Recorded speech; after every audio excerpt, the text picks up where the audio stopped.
کہ عقیدے تقدیر پر گفتگو ہوگی انشاءاللہ۔ تقدیر یعنی تقدیر پر ایمان لانے کا بیان، یعنی جس طرح ہم نے کہا تھا والقدر خیرہ وشرہ من اللہ تعالی، یعنی اچھی بری تقدیر اللہ تعالیٰ کی طرف سے، جو کچھ بھی ہونے والا ہے مقدرات ان فیوچر جو کچھ ہونے والا ہے وہ اللہ سبحانہ و تعالیٰ اچھی طریقے سے جانتا ہے۔ جو نہیں ہوا، جو کچھ ہونے والا ہے، وہ تمام چیزیں اللہ تبارک و تعالیٰ کو اس کا علم ہے۔ عالم میں جو کچھ ہوا اور ہو رہا ہے اور ہوگا، سب کو اللہ تعالیٰ نے ازل ہی سے لکھ دیا ہے۔ ازل یعنی ابتدا سے، یعنی جیسا ہونے والا تھا اور جیسا کرنے والا تھا وہ پہلے سے اللہ کے علم میں موجود ہے، بس اللہ نے اس کو اپنے علم کے موافق یعنی لکھ دیا۔ اس کا یہ مطلب ہرگز نہیں ہے کہ ہم اللہ کے لکھے پر کرتے ہیں یا اللہ نے لکھ دیا ہے ہم وہی کرتے ہیں۔ چور اگر یہ کہے کہ چور اللہ نے میرے لیے چور لکھ دیا اس لیے میں چوری کر رہا ہوں، یہ ہرگز نہیں۔ اللہ عالم الغیب ہے، وہ جانتا ہے کہ ہم جو کرنے والے ہیں وہ اللہ سبحانہ و تعالیٰ وہ لکھ دیا۔ دیکھیے انسان کو اللہ نے پیدا فرمایا اختیار کا مالک بنا کر، ارادہ اور اختیار کا مالک بنا کر بھیجا۔ فرشتوں کو اس طرح نہیں کیا، ارادہ اختیار فرشتوں کو نہیں ہے۔ فرشتوں کو اللہ نے جو حکم دیا انہیں وہی کرنا پڑے گا، وہی کرتے ہیں۔ انہیں انکار کا مادہ ہی نہیں ہے، انکار کا کوئی ان کے پاس جو ہے کوئی کیفیت ہی نہیں ہے انکار کی، کہ وہ کر ہی نہیں سکتے، وہ ناممکن ہے۔ لیکن انسان کو اللہ نے ارادہ اور اختیار کا مالک بنا کر بھیجا۔ اذان ہو رہی ہے، چاہے تو مسجد جائیں چاہے تو نہ جائیں، اختیار ہے، لیکن جائیں گے تو اللہ راضی ہوگا، اللہ راضی ہوگا تو جنت عطا کرے گا، اور اگر نہ جائیں گے تو اللہ کی نافرمانی ہوگی۔ لیکن نہ جانے کا اختیار کا مالک بنا کر بھیجا اللہ تعالیٰ، کہ نہ جائیں تو اللہ ناراض ہوگا، ناراض ہوگا تو جہنم اس کے لیے مقدر کر دے گا۔ اب سوال یہاں پر یہ پیدا ہوتا ہے کہ جب اللہ لکھ دیا، یہ سوال صحابہ نے بھی حضور صلی اللہ علیہ وسلم سے کیا ہے کہ دیکھیے اللہ تبارک و تعالیٰ جب جنت لکھ دیا، ہمارے مقدر میں اگر جنت لکھ دیا ہے تو پھر یہ عمل کر کے کیا فائدہ؟ اپنے لکھے پر تکیہ کر کے خاموش بیٹھ جائیں؟ یا اگر اللہ جہنم لکھ دیا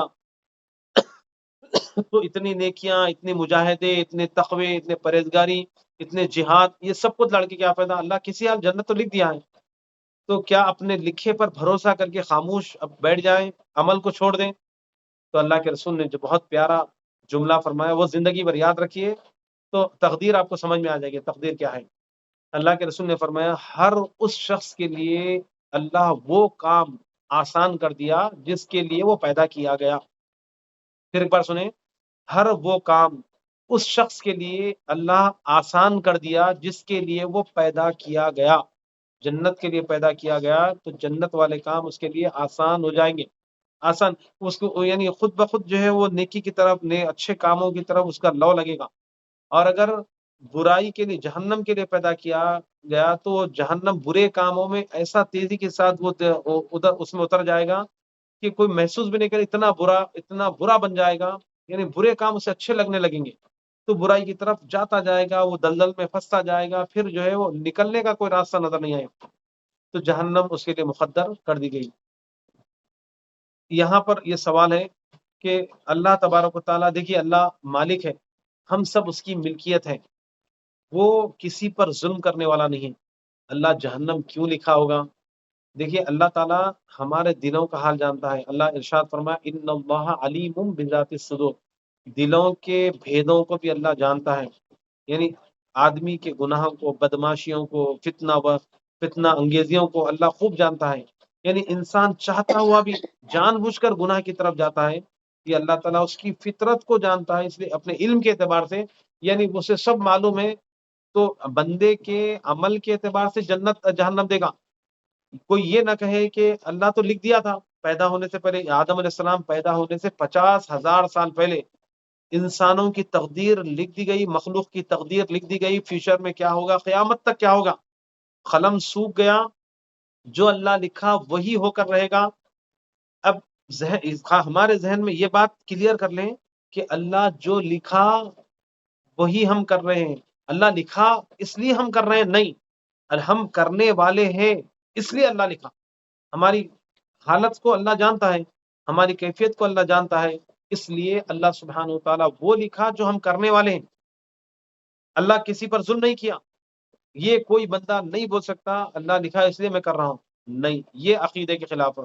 عقیدے تقدیر ذہن میں رکھ لیں، تقدیر کے معنی اندازہ کر لینا، مقدر اندازہ کر لینا، ایوالویشن کہتے ہیں نا، یعنی ایک اندازہ، اس کا اندازہ کر لینا کہ جو ہے یہ ہوگا، یعنی مقدر فیوچر میں کیا ہوگا کیا نہیں ہوگا، کوئی بندہ نہیں بتا سکتا۔ ہاں اللہ کے بتانے سے نبی بتاتے ہیں، انبیاء بتاتے ہیں، اسی طرح اللہ والوں کو اللہ تعالیٰ اپنے کشف کے ذریعے، غیبی علوم کے ذریعے، ان کی فراست کے ذریعے بتا دیتا ہے، جس کو چاہتا ہے اللہ بتاتا ہے۔ تو اس طرح تقدیر کا یہ عقیدہ ذہن میں رکھ لیں، اللہ کے لکھنے سے ہم نہیں کر رہے، ہم جو کرنے والے تھے وہ اللہ کو معلوم ہے، اس لیے اللہ تبارک و تعالیٰ وہ لکھا جو ہم کرنے والے ہیں۔ بندوں کے بھلے برے تمام کاموں کا پیدا کرنے والا اللہ تعالیٰ ہی ہے، لیکن بھلے کاموں سے وہ راضی ہے۔ پیر پہ کون مارا ہے؟ بھلے، البتہ ان کو اللہ تعالیٰ نے سمجھ اور ارادہ دیا ہے جس سے بھلے برے کام وہ اپنے اختیار سے کرتے ہیں، وہ اپنے اختیار سے کرتے ہیں، اسی بنا پر ثواب و عذاب کے مستحق ہوتے ہیں۔ یعنی نیک کام کریں گے تو اللہ تعالیٰ جنت عطا کرے گا، اور برے کام کریں گے تو ان کا ٹھکانہ جہنم بنا دیا جائے گا۔ ہر شخص کی موت کا وقت بھی ازل میں مقرر ہو۔ ارے وہاں سے اٹھ جاؤ، ادھر آ جاؤ، ادھر وہاں بیٹھیے، جلدی ڈسٹرب ہو رہا ہوں۔ تو اللہ سبحانہ و تعالیٰ ہر شخص کی موت کا وقت بھی ازل سے لکھ دیا ہے۔ دیکھیے 4 باتیں جب دنیا میں آیا بھی نہیں تبھی سے لکھ دیا گیا ہے، ابھی وہ ماں کے پیٹ ہی میں تھا تبھی وہ اس کا خیر پر ہونا، شر پر ہونا، اور اس کے مقدر کے بارے میں تمام باتیں لکھ دی گئی، خیر پر ہونا، شر پر ہونا، اور اس کی ٹھکانہ کیا ہوگا۔ وہ بیٹھ جاؤ وہاں سے، مت ہلیے۔ اور اس کا ٹھکانہ کیا ہوگا، اس کی یعنی وہ بھلا خیر پر ہوگا اور شر پر یا شر پر ہوگا، حتیٰ کہ ٹھکانہ بھی لکھ دیا گیا کہ جنت میں جائے گا یا دوزخ میں جائے گا۔ تو یہ باتیں، اور کتنا رزق کھائے گا، کہاں مرے گا، یعنی اس کی آخری یعنی اس کی جو ہے موت تک بھی لکھ دی گئی، کہاں پر مرے گا۔ ہندوستان میں پیدا ہوگا لیکن امریکہ میں مرے گا، تو وہاں پر جو ملک الموت وہاں پر آئیں گے، تو کتنا کھائے گا، کہاں مرے گا، کیا ٹھکانہ ہوگا، یہ سب باتیں اللہ تبارک و تعالیٰ ازل سے لکھ دیا ہے۔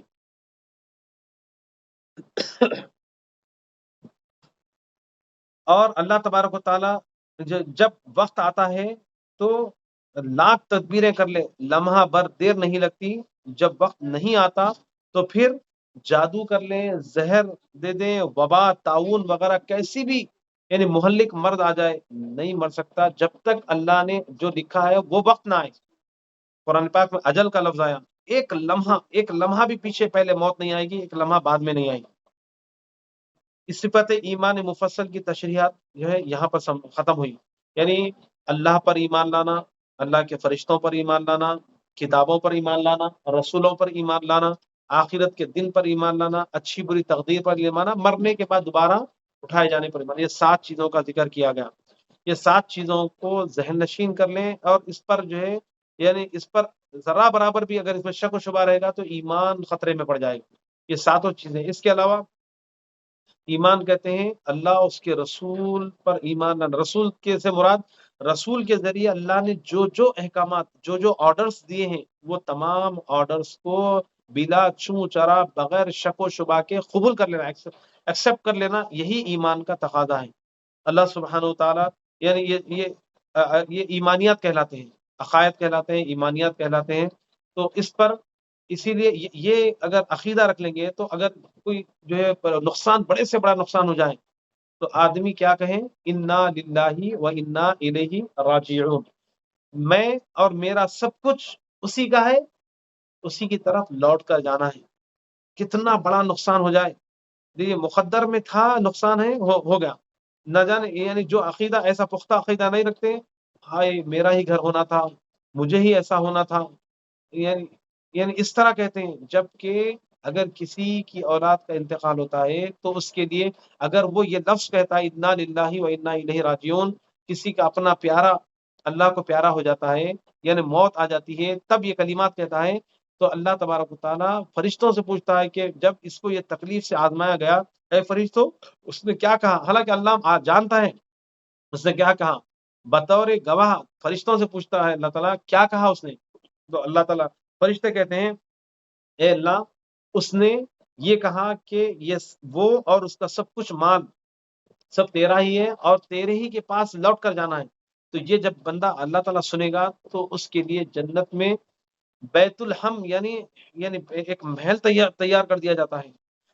تو اس طرح پیارے آقا علیہ الصلوۃ والسلام امت کے امتیوں پر فخر کر کہتے ہیں میری امت کی بھی کیا شان ہے، نعمت ملتی ہے اللہ تعالیٰ کچھ انعامات عطا فرماتا ہے، خوش رہتا ہے اور خوشی میں اللہ کا شکر بجا لاتا ہے تو اللہ نعمتوں میں اور اضافہ فرما دیتا ہے، اور جب وہ غمزدہ ہوتا ہے اللہ کوئی نعمت چھینتا ہے، کوئی اللہ تعالیٰ یعنی اسے غم میں ڈال دیتا ہے، تو جب وہ صبر کرتا ہے، صبر کے دامن کو تھامے رہتا ہے، تو اللہ سبحانہ و تعالیٰ اس صبر کی وجہ سے اللہ اس کے درجات بلند کر دیتا ہے۔ تو ہر دو طریقے سے مومن فائدے سے خالی نہیں ہے، چاہے غم ہو چاہے خوشی ہو، خوشی کے موقع پر نعمت کے ملنے پر شکر بجا لائے، نعمت میں اور اضافہ کرے گا اللہ تعالیٰ، اور اسی طرح غم کی کیفیت میں صبر کا دامن نہ چھوڑے۔ اللہ نے کتنا پیارا کلمہ کہا ان اللہ مع الصابرین، صبر کرنے والوں کے ساتھ ہے اللہ تعالیٰ، یعنی ان کے سپورٹ میں ہے، وہ گروپ کے ساتھ ہے جو صبر کرتے ہیں۔ تو اللہ کی سپورٹ مل جائے اس سے بڑا طاقتور کون ہو سکتا ہے؟ جب اللہ جس کا حامی ہو جائے، اللہ کی جس کا مددگار ہو جائے، اس سے بہتر کون ہو سکتا ہے اور اسے کون نقصان پہنچا سکتا ہے؟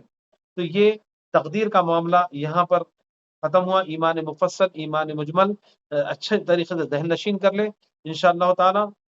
آپ آج جو ہے چونکہ اعادے کے طور پر دیکھیے، پہلے اللہ پر ایمان لانے کے بارے میں کہا گیا، اللہ سبحانہ و تعالی ایک ہے، عبادت کے لائق کوئی نہیں ہے، اور اللہ ہر جگہ موجود ہے۔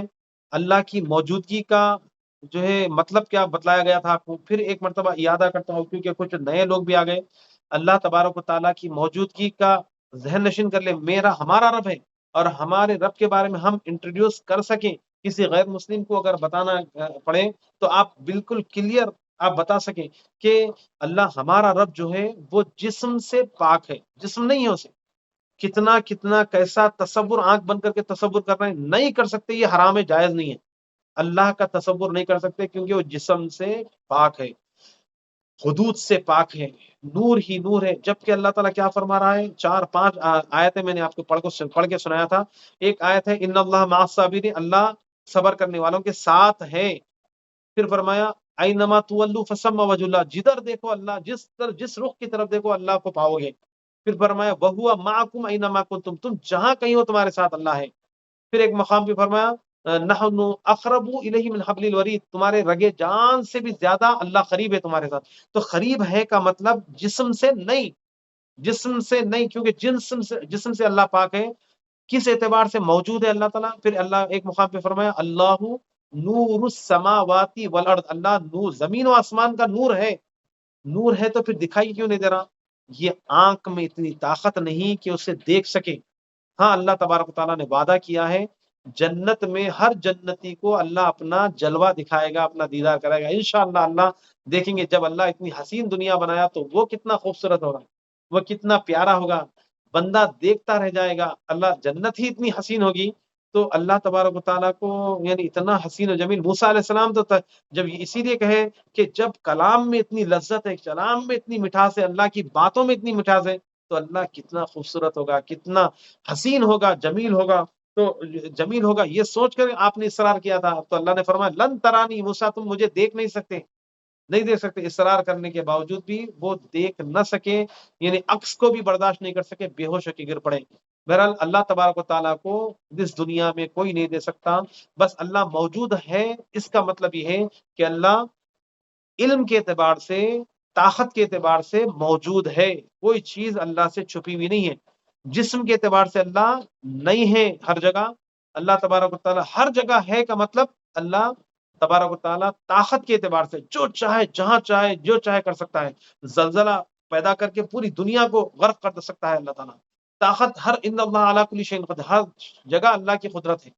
اور اسی طرح علم کے اعتبار سے ہر چیز، کوئی چیز چھپی ہوئی نہیں ہے اللہ تعالیٰ سے. پھر فرشتوں کے بارے میں کہا فرشتے اللہ کی نورانی مخلوق ہے، عورت پن مرد پن سے پاک ہے. اللہ تعالیٰ 3 بڑی مخلوقات کو پیدا کیا، انسان کو، جنات کو، فرشتوں کو. انسانوں کو مٹی سے پیدا کیا، جنات کو نور سے پیدا کیا، جنات کو آگ سے پیدا کیا، فرشتوں کو نور سے پیدا کیا. فرشتے بھی اللہ کی ایک بڑی مخلوق ہے، انسانوں سے کہیں بڑی زیادہ بڑی مخلوق ہے. جو اللہ حکم دیتا ہے انہیں وہی عمل کرتے ہیں. اللہ فرشتوں کو جو ہے نفس سے پاک رکھا، یعنی انکار کا کوئی مادہ نہیں رکھا جیسا انسانوں کو رکھا اللہ تعالیٰ. اسی طرح کتابیں، کیونکہ کتابیں براہ راست اللہ کا کلام ہم سن نہیں سکتے، کانوں میں اتنی طاقت نہیں. تو اللہ کیا کہنا چاہتا ہے، اللہ تعالیٰ اپنے کلام کے ذریعے اپنے نیکوکار بندوں کو دیا تاکہ اس کتاب کے ذریعے اپنے مخلوق کو، میرے بندوں کو تم سمجھاؤ. تو کتاب کی ضرورت ہے. تو سب سے بہترین کتاب قرآن پاک ہے. یوں تو بہت سے کتابیں اتری، اور حضور کا سب سے بڑا معجزہ اللہ کا کلام ہے. کتنے ہم خوش نصیب ہیں، ہمارے گھروں میں اللہ کا کلام ہے. اور اس سے بڑے زیادہ خوش نصیب وہ لوگ ہیں جو قرآن کی تلاوت کرتے ہیں، قرآن کی درس کو سنتے ہیں، قرآن کے جو ترجمے کو سنتے ہیں. ترجمے کی محفلیں ہوتی ہے، درس قرآن ہوتا ہے، ترجمہ پڑھا جاتا ہے، تفسیر کا درس ہوتا ہے. خوش نصیب ہے وہ لوگ جو اس کو اٹینڈ کرتے ہیں، سنتے ہیں، قرآن پاک میں محسوس کر، قرآن پاک میں غور و فکر کرتے ہیں. تو یہ اللہ کا سب سے بڑا معجزہ، اللہ کے رسول کا سب سے بڑا معجزہ قرآن پاک ہے، جو رہتی دنیا تک پورے دیگر مذاہبوں کو چیلنج کر رہا ہے، اوپن چیلنج کر رہا ہے کہ اس جیسی ایک چھوٹی صورت بھی آپ نہیں لا سکتے. انا اعطیناک الکوثر، ایک لائن کی آیت یہ صورت ہے، اس جیسی صورت بھی کوئی نہیں بنا سکتے، کیونکہ انسانی کلام نہیں ہے، یہ رب کا کلام ہے، اور وہ رب کے کلام میں کوئی تبدیلی نہیں لا سکتا. دیگر کتابوں میں ان لوگوں نے خلط ملط کیا، قرآن محفوظ ہے، قیامت تک محفوظ رہے گا. پھر اس کے بعد رسولوں کے بارے میں فرمایا گیا، رسول تمام انبیاء کرام معصوم عن الخطا ہوتے ہیں، غلطیوں سے پاک ہوتے ہیں، اور اللہ تبارک و تعالیٰ اپنا نمائندہ بنا کر اپنا جو ہے پیغمبر بنا کر اپنا پیغام اچھی طریقے سے مخلوق تک پہنچانے کے لیے اللہ نے نبیوں کو چنا. 1,24,000 کا مپیش انبیاء دنیا میں آئے، اور وہ تمام کے تمام امانت دار ہوتے ہیں، اور پورے انسانوں میں، پوری مخلوق میں سب سے بلند رتبہ ہوتے ہیں، سب سے ذہین ہوتے ہیں، سب سے عقل والے ہوتے ہیں، اور سب سے طاقتور ہوتے ہیں، اور سب سے برداشت کرنے کا مادہ رکھنے والے ہوتے ہیں، اور انسانی تمام اچھے اخلاق کے پیکر ہوتے ہیں. تو انبیاء کرام جو ہے لوگوں کے لیے مشعل راہ ہوتے ہیں، اور بہترین نمونہ اور مثالی زندگی گزارتے ہیں. اسی طرح ہمارے نبی پیارے آقا علیہ الصلوۃ والسلام کو اللہ نے فرمایا پوری انسانیت کے لیے آپ بہترین مثال ہے، اللہ کا بہترین تخلیق اور تخلیق کا شاہکار ہے. جو کوئی ان کے راستے پر چلے گا ہدایت یافتہ ہو جائے گا. حضور علیہ الصلوۃ والسلام کی تو بہت سی خصوصیات ہیں، انشاءاللہ پھر کبھی بیان کی جائے گی. پھر اس کے بعد جو ہے آخرت کے بارے میں بتایا گیا. جس طرح کتابوں کا پہلا صفحہ شروع ہوتا ہے، پہلا پیج شروع ہوتا ہے، پڑھتے پڑھتے آخری ہوتا ہے، اسی طرح ہمارے دن رات ختم ہوتے جا رہے ہیں. جس کا آخری پنہ، جو آخری دن آتا ہے، گویا کہ وہ کتاب اس کی زندگی کی کتاب بند ہونے والی ہے، گویا کہ اس کے لیے قیامت ہے. پھر عالم برزخ ہوگا. عالم برزخ جو ہے ایک کب تک ہوگا؟ جب تک قیامت نہ آئے گی. تو آخرت کے 2 مرحلے ہوتے ہیں، ایک مرحلہ موت سے لے کر آخر قیامت تک، دوسرا مرحلہ قیامت سے لے کر حشر تک، جس دن حشر ہوگا. یہ آخرت کے بارے میں ایمان لانا ہے. لوگ کہتے ہیں صحابہ اکرام کے سامنے آ کر جو ہے کفار و مشرکین مرنے والے یعنی مردوں کی ہڈیاں لا کر اسے ناخن سے نوچ کر کہتے تھے یہ برا کیا یہ دوبارہ زندہ ہو گئے؟ مذاق کرتے تھے، یہ کیسے زندہ ہو سکتے ہیں؟ تو اللہ تبارک و تعالیٰ کیا فرمایا، ارے نادان، جو چیز نہیں تھی، جس کا وجود نہیں تھا، اللہ نے اس کو وجود دیا. اب تو یہ وجود آ گیا، اس کو دوبارہ پھر سے جو ہے اسے پھر بنانا کیا مشکل ہے اللہ کے لیے. تو دوبارہ اللہ تعالیٰ مر جانے کے بعد دوبارہ پھر زندہ کرے گا، یعنی صحیح سالم زندہ کرے گا، پھر سے بنائے گا. یعنی تم جلا کر راکھ بنا کر گنگا میں بہا دو، کہیں اور بہا دو، لیکن پھر اللہ تبارک تعالیٰ اس ذرات کو جوڑے گا. یہ قدرت والا شان ہے، اللہ کی شان ہے. حضرت ابراہیم علیہ السلام قرآن پاک میں ذکر کیا گیا. ابراہیم علیہ السلام جو ہے ابراہیم علیہ السلام اللہ تبارک و تعالیٰ کے بارے میں، یعنی مرنے کے بعد دوبارہ اٹھائے جانے کے بارے میں یعنی سوچنے لگے تو اللہ تعالیٰ نے فرمایا کیا تم اس پر یقین نہیں رکھتے اللہ دوبارہ زندہ کرے گا؟ تو پھر ابراہیم علیہ السلام نے کہا یقیناً میں تیرے اس عمل پر یقین کرتا ہوں، لیکن دل کے اطمینان کے لیے میرے ذہن میں یہ بات آئی۔ تو اللہ تبارک و تعالیٰ نے ابراہیم علیہ السلام کو حکم دیا، اے ابراہیم 4 پرندے لے لو اور 4 پرندوں کو ذبح کرو اور ان کے ٹکڑے ٹکڑے خیمہ بنا دو اور اس کو سب ملا دو اور 4 پہاڑوں میں اس کا الگ الگ پورا مکسچر الگ الگ کر دو، پھر حکم دو اسے بلاؤ، وہ چل کر آئیں گے۔ تو اسی طرح ابراہیم علیہ السلام کو اللہ نے اپنے آنکھوں سے ان کے دکھایا کہ کس طرح اللہ تعالیٰ زندہ کرے گا۔ تو 4 پہاڑوں سے کسی کا ہاتھ اٹھ کر اس کے دھڑ کو لگ رہا ہے، کسی کا سر نکل کر اس کو لگ رہا ہے، 4 پرندوں کو بھی یعنی جس کے مکسچر ہو گیا تھا، پھر وہ مکس ہونے کے بعد بھی یعنی ایک دوسرے سے پیوست ہوئے، ایک جگہ پھر بنے، پھر اڑتے ہوئے ابراہیم علیہ السلام کے سامنے سے گزر گئے۔ کس طرح اللہ مر جانے کے بعد ٹکڑے ٹکڑے ہو جانے کے بعد پھر زندہ کرے گا، اور پھر جو ہے پھر اللہ تبارک و تعالیٰ جو کچھ دنیا میں کیا تھا اس کے بارے میں سوال جواب ہوں گے۔ پھر اسی طرح مرنے کے بعد دوبارہ اٹھا جانے کا عقیدہ ہے۔ پھر آج آپ نے تقدیر کے بارے میں سن لیا۔ دیکھیے تقدیر ہم سب کی لکھ دی جا چکی ہے اور یہی ہوگا جو اللہ نے لکھا ہے، اور اللہ جانتا ہے ہم جو کچھ کرنے والے ہیں۔ اللہ کے لکھے پر ہم نہیں کرتے بلکہ ہمارے عمل کو اللہ جانتا تھا، ہم جو کرنے والے ہیں وہ اللہ جانتا ہے، اسی اعتبار سے ہماری تقدیر اللہ نے لکھ دیا، وہی ہو کر رہے گا۔ اللہ سے یعنی دعا کرتے ہیں کہ مولا کہنے سننے سے زیادہ ہمیں عمل خیر کی توفیق عطا فرما، ہر برائی سے ہماری حفاظت فرما، جب تک زندہ رکھ مولا سیدھے راستے پر چلنے کی توفیق عطا فرما، جب ہمارا آخر وقت آئے تو ہمارا خاتمہ ایمان پر فرما۔ اے مولا عالم اسلام پر کرم فرما، خصوصاً فلسطین کے مسلمانوں پر، لبنان کے مسلمانوں پر جو آسمان سے بم برسائے جا رہے ہیں، اے اللہ نہتے مسلمانوں کو بے دردی کے ساتھ مارا جا رہا ہے، اے اللہ تو حامی اور مددگار ہے، ساری قوتوں کا مالک تو ہے مولا، تو کرم کی بارش فرما دے، نظر کرم فرما دے اور ان معصوم بندوں کی حفاظت فرما، اور ظالموں کو ان کے کردار ان کے انجام تک انہیں پہنچا اور غیبی مدد فرما۔ اے پروردگار عالم جتنے حاضرین ہیں مولا سب کو ہم سب کی جائز تمناؤں کو پورا فرما اور علم نافع کی دولت سے مالا مال فرما۔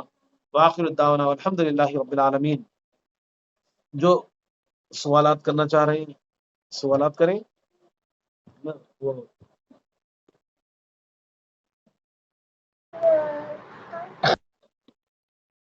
ٹاپک کے متعلق سماعت کریں، سوالات